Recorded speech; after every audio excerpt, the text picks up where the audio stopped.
Now introduce Dr. Subhendu Boral, Senior Veterinary Consultant from Disha Eye Hospitals, Calcutta. He'll be talking about the radical maximum surgery, the primary goal, technique, and how to improvise the outcomes. So I will summarize what is the primary goal of doing this kind of radical surgery in massive submacular hematomas.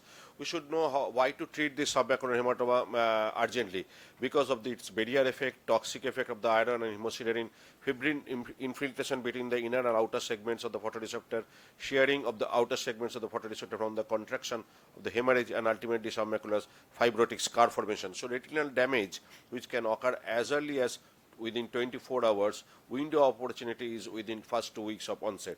So this is my algorithm I am just managing this submacular hematoma for last more than 12 years, and I landed up in a lot of problems, but I summarized in an algorithm form. The small, less than 4 millimeter in size, less than 2 weeks duration, only anti-VEGF on pneumatic displacement will be enough. But if it is more than 4 weeks diameter and more than 2 weeks duration, these kind of procedures are all required. If it is confined to the macula or extending inferiorly 2 to 4 weeks duration, non-drainage procedures, whatever already discussed, is helpful.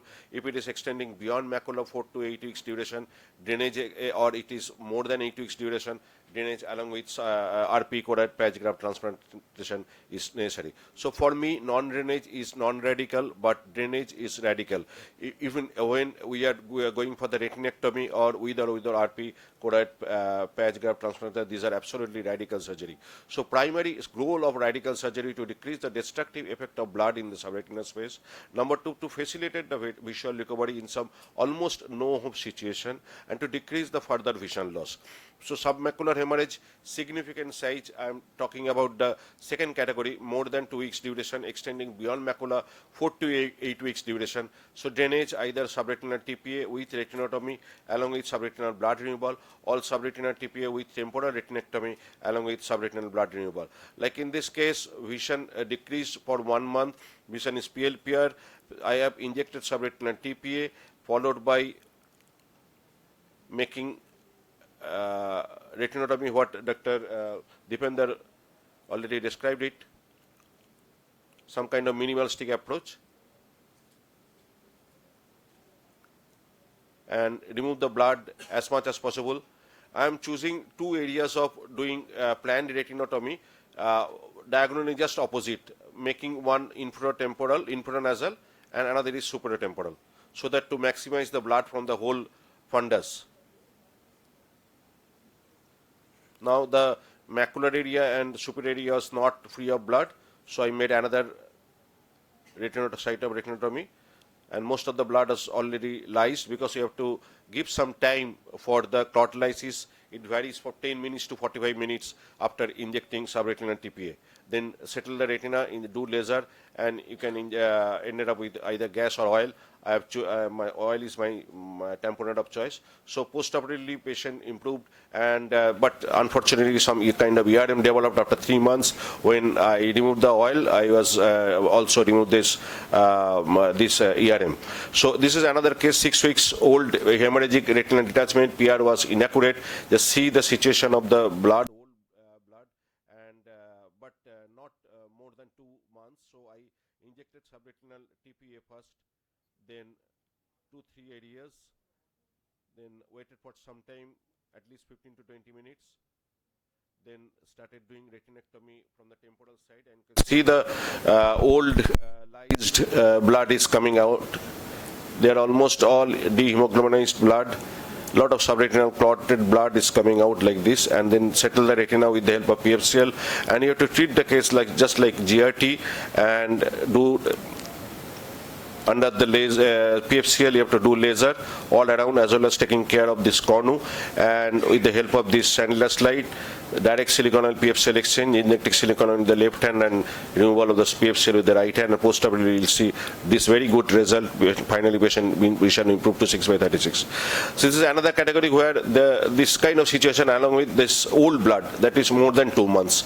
So sometimes patients are very poor, or they don't have any attendant to come to you.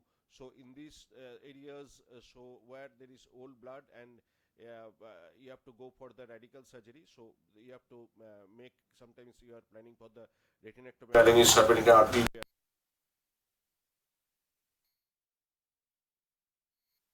If the going to directly to go for the direct retinectomy as close to the oras aorta as possible, just to avoid post-operative hypertony, because you are keeping the exposed RP a very less area of exposed RP, so that rapid absorption of intraocular fluid will not be possible. So second stage is removal of the all subretinal blood, old blood. Sometimes they are lysed, sometimes they may not lie. So you have to remove all clotted blood very carefully, taking care of the overlying neurosensory retina, and finally the subretinal scar. That is the toughest part of all subretinal blood. Then removal of the CNVM, that is another very tricky situation. Sometimes you may get this kind of fleshy CNVM. You have to be very cautious about its surrounding additions, especially with the neurosensory retina, and just remove the with the help of cutter only. You have to remove all the scar, and try to cauterize, do gentle cautery to the feeder vessels to prevent postoperative recurrence of the subretinal hematoma. And now if you are planning for the RP choroid patch graft transplantation, you have to inject PFCL to keep the under the retina, so that to keep your flap away from your working side. Then choose a relatively healthy area of RP, and by manually you have to shift this RP choroid patch graft under the PFCL into the proper side of the fovea. Then graft alignment was done. Then remove PFCL slowly, not to dislodge this graft, and just inject the PFCL again to keep the retina in position. Then start doing fluid exchange or inject more PFCL just to avoid retinal fold formation, and treat the case just like GRT again, and direct silicone oil PFCL exchange. So these are few of my cases post-operatively. You can see the graft will be just slowly it will be incorporated into the underlying RP, and few cases more. Till now I have done more than 17-18 cases. So I have published my long-term clinical outcomes of submacular blood removal with RP patch graft transplantation, full thickness RP choroid patch graft transplantation in long-standing large size submacular hematoma in IGO. And this is the taking all the categories, real world outcomes and complication of different surgical outcomes for different surgical approaches for significant submacular hemorrhages. These are the real world complications. You have to, like non-radical versus radical. If you consider non-radical, means non-drainage, you have to be very cautious about the recurrent submacular hemorrhage, recurrent vitreous hemorrhage, and hyphema, as well as macular hole formation. And if you are considering the radical approaches, you have to be cautious about the recurrent corneal blood staining and epiretinal membrane formation. And if you are considering the RP choroid patch graft cases, you have to be very cautious about the hypotony as well as recurrent RD. These are the few complications, non-drainage complications like recurrent submacular hematoma, or in the right hand side recurrent macular hole formation. This is the group of drainage. That means radical surgery, chance of return membrane, chance of hyphema, corneal blood.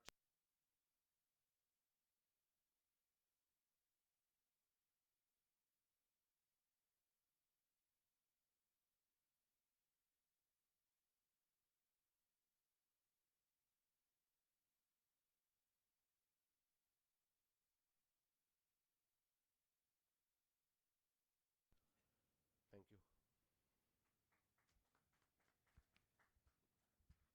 Very good talk, Dr. Subhendu. There's one question that we want to ask, because these are maximum surgeries where you're doing 180-degree, 360-degree retinectomy. So, what are your thoughts? What do you plan in this case? Because they're high risk of developing PVR following this retinectomy. No, Any protocol of Ozurdex or methotrexate that you give? No. I am injecting subsilicon oil triamcinolone acetonide at the end of surgery, just over the bare RP choroid complex, so that it will act and to control the inflammation. And just before, after injecting silicone oil up to the margin of the retinectomy, I am injecting transluminant crystals over the BRRP choroid complex and then inject silicone oil again, so that the transluminant particles will be sandwiched between the BRRP choroid complex and silicone oil. They stay for a longer time, especially in the initial period, where chance of PVR formation is very high. You mean to say inject after silicone oil injection? Silicone oil injection till the retinectomy eye with the silicone oil, go through the silicone oil and touch the BRRP choroid complex, start injecting in few drops, so that clear particles, that works nicely. And believe me, lot of reply is coming out from even from Shankar Nethalaya. Dr. Chetan Rao told me it is an excellent technique, especially during 360p RR cases, as well as in other situations where you can immediately you can stop, you can minimize the formation of PVR. It is not like